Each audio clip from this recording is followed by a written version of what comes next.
వాస్తవం పోచారం శ్రీనివాస్ రెడ్డి గారు నిజానికి వారికి లభించిన ప్రాధాన్యత మన పార్టీలో బహుశా ఒకరో ఇద్దరు వేళ్ల మీద లెక్క పెట్టదగ్గ సంఖ్యలో మన నాయకులకు దక్కింది. 5 ఏళ్ళు మంత్రిగా, మరొక 5 ఏళ్ళు స్పీకర్గా, రాష్ట్ర ప్రభుత్వం మన పార్టీ ఉన్నంత కాలం అత్యున్నత స్థాయిలో 10 ఏళ్ల పాటు అన్ని పదవులు కూడా వారు అనుభవించారు. పార్టీ ఓడిపోయిన తర్వాత కూడా పార్లమెంట్ ఎన్నికల ముందు ఆయనకే పెద్దపీట వేసి ఆయననే మరి ఒక 5-6 ముఖ్య సీనియర్ నాయకులతో ఆయన్ని కడేష్ గారిని, కేశవరావు గారిని, హరీష్ రావు గారిని, నిరంజన్ రెడ్డి గారిని ఇట్లా సీనియర్లతో కమిటీ లాగా వేసి పెద్ద కేసీఆర్ గారు అలాంటి సమీక్షా సమావేశాలు పార్లమెంట్ల వారీగా నిర్వహించమంటే నిర్వహించాం. అప్పుడు కూడా అందరికంటే ఎక్కువ గట్టిగా మాట్లాడి పోచారు కాదు, ఏం కాదు ఇట్లాంటివి చాలా చూసినాం, తప్పకుండా మళ్ళీ తిరిగి మనం ఒక గోడకి బంతి కొడితే ఎంతైతే వేగంగా ఎందుకు వస్తాం అంతకంటే వేగంగా వస్తాం మేము అని చాలా గొప్పగా చెప్పింది పోచారం.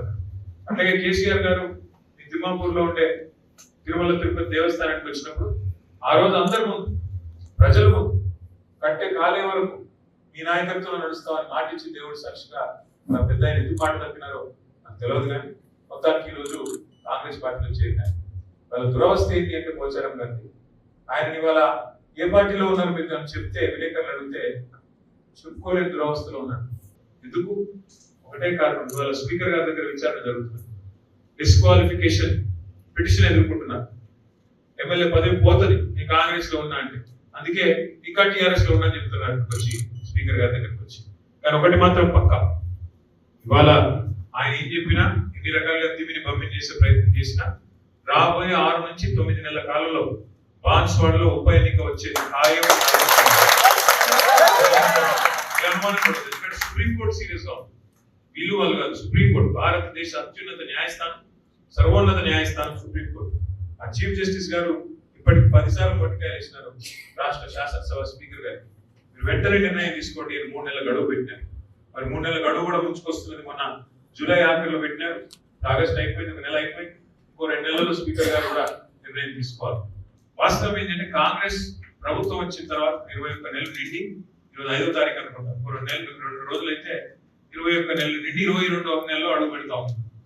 ఎట్లా ఉంది పరిస్థితి అంటే ఇవాళ కాంగ్రెస్ పరిపాలన, కాంగ్రెస్ ప్రభుత్వం వచ్చిన తర్వాత రేవంత్ రెడ్డి గారి వ్యవహారం ఏంటంటే ఎవరు ఊహించరు ఇంత వేగంగా ఇంత స్వల్ప సమయంలో ఇంత వ్యతిరేకత మూటగట్టుకున్న ప్రభుత్వం బహుశా భారతదేశంలో ఇంతవరకు ఎవరు లేరు. ఏదైతే స్వర్గం చూపెట్టారు, గ్యారంటీ కార్డులు ఇచ్చి 100 రోజుల్లోనే అన్ని హామీలు అమలు చేస్తామని అందరికీ అన్ని రకాల హామీలు ఇచ్చి మొత్తం లెక్క కూడితే 420 హామీలు, 1 కాదు 2 కాదు 420 హామీలు ఇచ్చి ఓట్లు వేయించుకొని ఆ తర్వాత ఈ రోజు మళ్ళీ కేసీఆర్ గారు అప్రూవల్ చేసినాడని అదని ఇదని తప్పించుకునే ప్రయత్నం ఏదైతే చేస్తున్నారో ఇది ప్రజలకు కూడా వాస్తవం అర్థమైంది.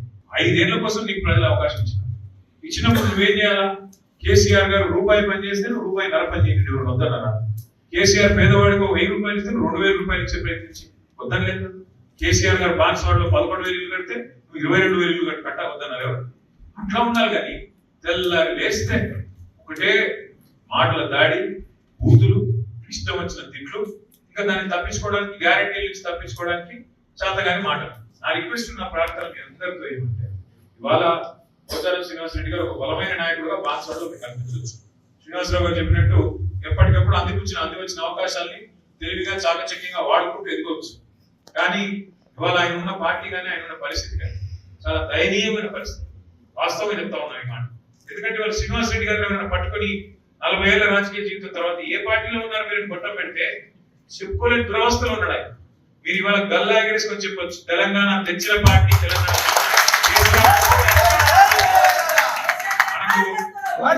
మనకు ఆయనలాగా క్యాబినెట్ ర్యాంక్ లేకపోవచ్చు, కానీ మన కాలం ఎగరేసే సత్తా మనకుంది.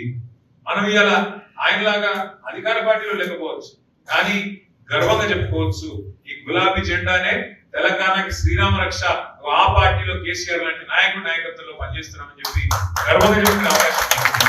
దయచేసి నేను కోరేది ఒకటే, మిమ్మల్ని ఆలోచించుకొని కోరేది కూడా ఒకటే, మిత్రులందరికీ కూడా బాన్స్వాడలో చెప్పేది కూడా ఒకటే. మనం ఈ రోజు నిజంగా కూడా ఇది ఒక అరుదైన సందర్భం. ఇంకా 3 ఏళ్ళు అధికారం కాంగ్రెస్ పార్టీ, కానీ శ్రీనివాసరావు గారు కానీ ఇంకా శ్రీనివాస్ గారు కానీ రత్నకుమార్ గారు కానీ ఇంకా పెద్దలందరూ కాంగ్రెస్ లో కొనసాగే అవకాశం ఉండగా, ఇన్ని రోజులు కాంగ్రెస్ లో కష్టం చేసి ఇప్పుడు అవసరమైతే ఫలాలు గురించే ఒక అవకాశం ఉండగా దాన్ని వదులుకొని అంజిరెడ్డి గారు కానీ వదులుకొని వద్దు మాకు అదొద్దు, ఇంకా 3 ఏళ్ళు మీరు కష్టంలో ఉన్నా మీతో పాటు నడుస్తూ వస్తున్నారంటే నిజంగా ఇది మొత్తం రాష్ట్రానికి నాకైతే అనిపిస్తా ఉంది. బాన్స్వాడలో కూడా మీ అందరి చేరికతో ఇదివరకు కంటే మన శేర్లింగంపల్లి నియోజకవర్గంలో నేను చూస్తున్నాను సేమ్ ఇదే పరిస్థితి. గెలిచిన ఎమ్మెల్యే గారు అయిపోయినారు, కానీ అక్కడ కూడా మనం మీటింగ్ పెడితే కార్యకర్తల మీటింగ్ పెడితే 5-6 వేల మంది వచ్చినారు శేర్లింగంపల్లిలో. ఎప్పుడెప్పుడు ఉప ఎన్నిక వస్తుందా, ఎప్పుడెప్పుడు ఇట్లా బాకీ మారిన వాళ్ళకి బుద్ధి చెప్పాలా అన్న ఆలోచనలో ప్రజలు కార్యకర్తలు కూడా ఉన్నారు. నిన్నగాక మొన్న ఇక్కడే ఉన్నాం నేను ప్రశాంత్ రెడ్డి గారు, మనుగూరు నియోజకవర్గం 350 కిలోమీటర్ల అవతల. అక్కడ నుంచి 300 మంది కాంగ్రెస్ నాయకులు, అధికార పార్టీ వాళ్ళు 300 మంది, ఇంకా 3 ఏళ్ళు అధికారం ఉండగా దాన్ని వదులుకొని 350 కిలోమీటర్లు ప్రయాణం చేసి వచ్చి ఉదయం 3 గంటలకు లేచి ఇక్కడికే వచ్చి కండువాలు కప్పుకొని ఖచ్చితంగా మేము కొట్లాడతాం, మళ్ళీ తెలంగాణ మనం కేసీఆర్ గారి చేతుల్లో పెట్టాలి అని మాకు స్ఫూర్తినిచ్చి ఉత్సాహాన్ని ఇచ్చి విశ్వాసాన్ని నింపి మీరు పోతా ఉన్నారు. నార్మల్ కోర్స్ లో అయితే నాయకులు కార్యకర్తల ఉత్సాహాన్ని నింపే ప్రయత్నం చేస్తారు. ఇక్కడ రివర్స్ మీరు వచ్చి మాకు చెప్తున్నారు, మీరు బాగా చేసుకోకండి, మీరు చేసుకోకండి, మేమున్నాం, మీరు భయపడతారు, మేము చూసుకుంటాం కదా, మీరు రండి, మీరు బాన్స్వాడకి, మీరేం చేయక్కర్లేదు, మీరు రండి, మేము ఉంటాం, మేము చేస్తాం అంటున్నారు. నిజంగా కూడా మీ స్ఫూర్తికి హృదయపూర్వకంగా